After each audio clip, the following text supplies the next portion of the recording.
Après avoir vu dans le détail les tissus épithéliaux et les tissus conjonctifs, nous allons à présent nous intéresser à un autre type de tissu qui a la propriété physiologique de se contracter.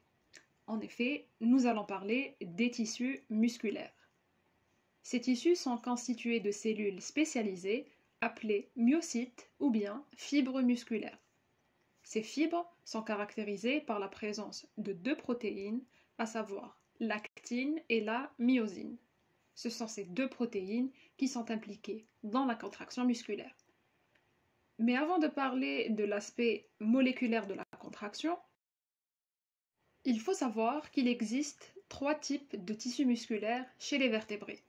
Les muscles striés squelettiques, le muscle cardiaque aussi appelé myocarde, et les muscles lisses.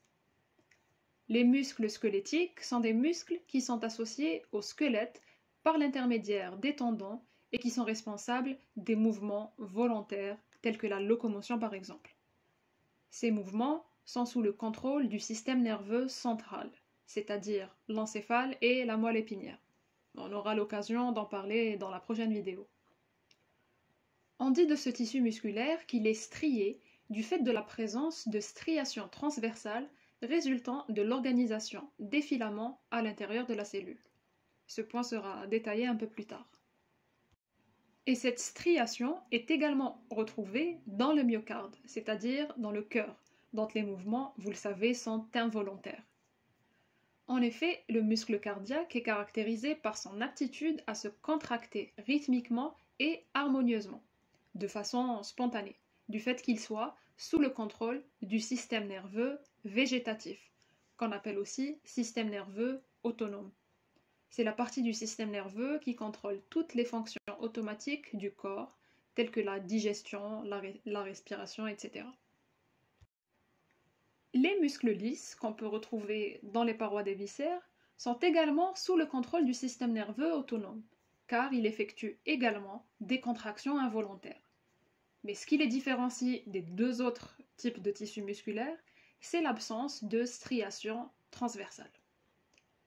Voici ce qu'on veut dire par striation transversale. Sur cette lame histologique d'un muscle strié squelettique, on arrive à observer des alternances de bandes claires et de bandes sombres. Sur l'image de droite, obtenue avec un autre type de coloration, l'alternance est bien visible. Si on devait décrire l'aspect de ce tissu en coupe longitudinale, on dira que le muscle strié squelettique est formé de cellules allongées, qu'on a appelées fibres musculaires, et qui sont de grande taille, en général entre 3 et 4 cm, voire plus. Les cellules du muscle strié squelettique sont plurinucléées, c'est-à-dire qu'elles présentent plusieurs noyaux qu'on retrouve à la périphérie de la cellule. Il est important de noter que les striations transversales sont uniquement visibles en coupe longitudinale. Sur une coupe transversale d'un muscle squelettique, les striations ne seront pas observées. Pour avoir une meilleure idée sur l'organisation d'un muscle squelettique, je vous propose le schéma suivant qui représente une coupe transversale de ce type de muscle. Sachez qu'un muscle est un ensemble de fibres organisées en faisceaux. Chaque fibre est entourée par un tissu conjonctif appelé endomysium. Chaque faisceau est entouré par le périmysium et le muscle par l'épimysium. Ces trois tissus conjonctifs sont en continuité avec les tendons qui unissent les muscles aux os. On retrouve également de nombreux vaisseaux sanguins qui assurent aux muscles l'apport nécessaire en oxygène. En résumé, le muscle est un ensemble de faisceaux et chaque faisceau est un ensemble de fibres qui, dans ce cas, sont appelées fibres musculaires striées squelettiques. Maintenant, on va s'intéresser un peu plus en détail à l'ultrastructure cellulaire de ces fibres. J'avais expliqué que chaque fibre était entourée extérieurement par un tissu conjonctif appelé endomysium, et bien sûr, chaque cellule est délimitée par une membrane plasmique.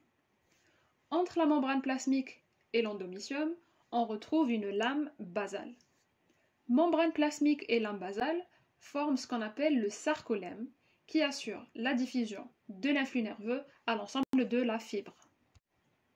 À l'intérieur de la cellule, on retrouve les noyaux périphériques, à proximité desquels se trouvent les appareils de Golgi. Il existe dans les fibres musculaires de grandes mitochondries qu'on appelle sarcosomes. On retrouve également un réticulum sarcoplasmique, non visible sur ce schéma.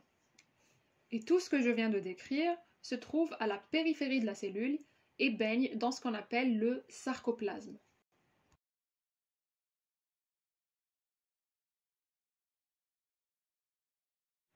Passons à présent à la partie centrale de la fibre qu'on appelle myoplasme.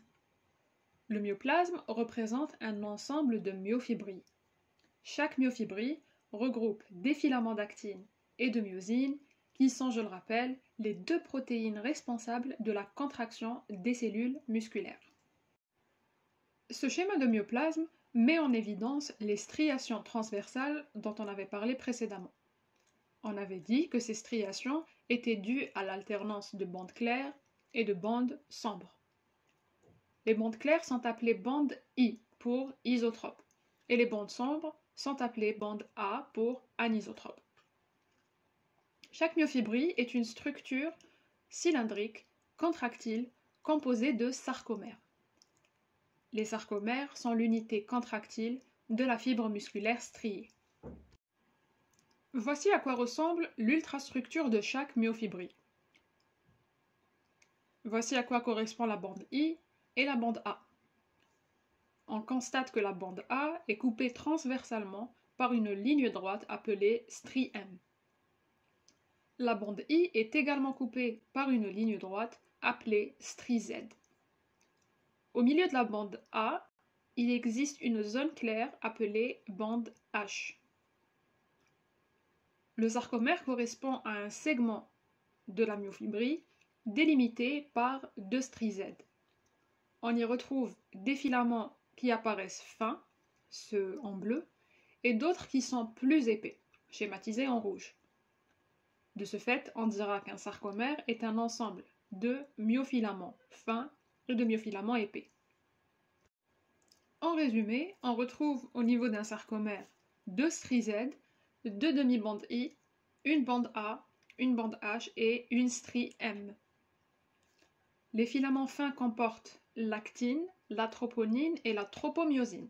Ils sont retrouvés partout, sauf au niveau de la bande H. Et les filaments épais représentent la myosine, qui est retrouvée partout, sauf au niveau de la bande I. Ces myofilaments s'organisent de la sorte. Alors l'actine s'enroule autour d'un axe de tropomyosine et une autre protéine, la troponine, va se fixer à la surface de l'actine. Pour info, la troponine est une protéine responsable de la régulation de la contraction musculaire. Et donc ces myofilaments fins sont attachés aux extrémités des stries Z. Pour ce qui est de la myosine, elle présente une région céphalique qu'on appelle tout simplement la tête de la myosine, où on retrouve le siège de l'activité ATP. Pour résumer un peu ce qui se passe durant la contraction musculaire, on a une molécule d'ATP qui se fixe sur la tête de la myosine, et là on assiste à l'hydrolyse de l'ATP en ADP plus PI, ce qui va libérer de l'énergie. Cette énergie permettra la formation d'un pont myosine-actine. Et la contraction musculaire est tout simplement le fruit du déplacement des filaments fins sur les filaments épais.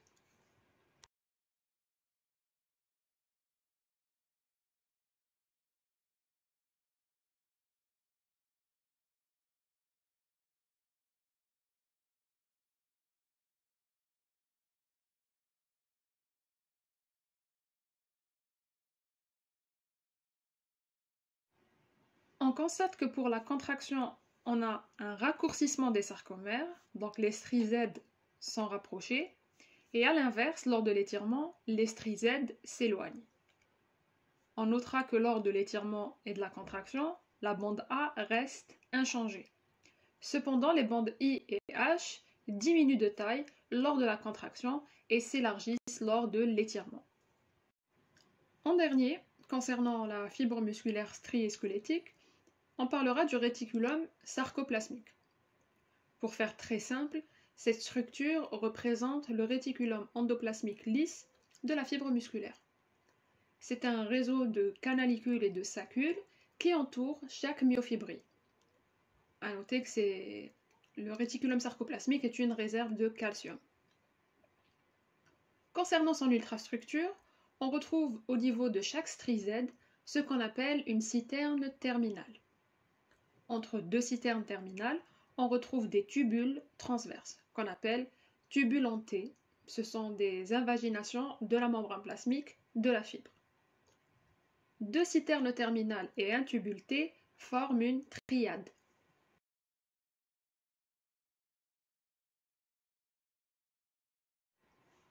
Le rôle du système T est le transport du calcium de l'extérieur de la cellule vers l'intérieur.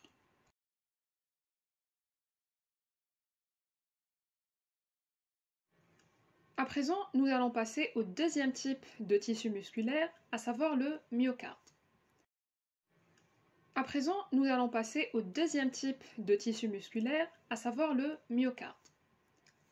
Les cellules myocardiques diffèrent des cellules musculaires striées squelettiques en plusieurs points. Tout d'abord, elles sont beaucoup moins allongées. Elles sont de forme cylindrique, dont les extrémités présentent des bifurcations, grâce auxquelles elles entrent en connexion avec les cellules myocardiques adjacentes. On note également la présence d'un unique noyau central, allongé dans le sens du grand axe de la cellule. Les cellules sont accolées entre elles par des stries scalariformes. Ces extrémités ont l'aspect des marches d'escalier. Au niveau de ces stries, on retrouve des pores qui permettent la transmission de la tension développée par la contraction des myofibrilles. Le myocarde se contracte de manière continue. De ce fait, ce muscle a un besoin énorme en énergie. C'est pour cela que le myocarde est caractérisé par une vascularisation très importante. Concernant l'ultrastructure des cellules myocardiques, on constate par exemple que le réticulum sarcoplasmique est moins développé et moins bien organisé que chez la cellule striée squelettique. On retrouve un sarcolème constitué d'une membrane plasmique et d'une membrane basale. Le sarcoplasme est central et porte un noyau allongé. Et le myoplasme occupe la quasi-totalité de la fibre.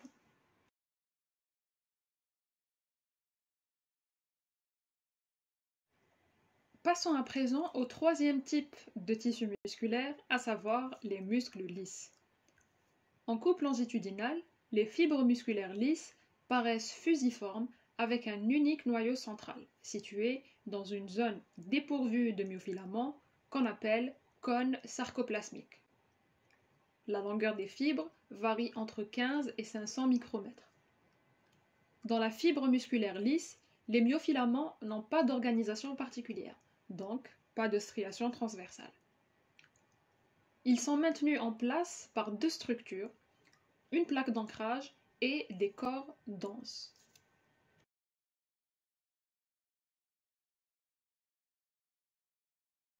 Cette coupe longitudinale du muscle de la paroi intestinale met en évidence la forme fusiforme des cellules.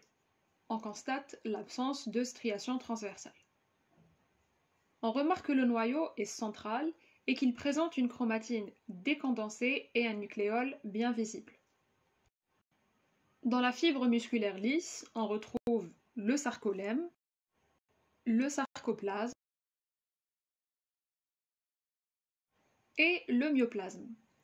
On y retrouve, en plus des filaments fins et épais, des filaments intermédiaires. Ils n'interviennent pas dans la contraction, mais constituent une sorte de squelette pour la cellule. On les retrouve au centre et à la périphérie de la fibre.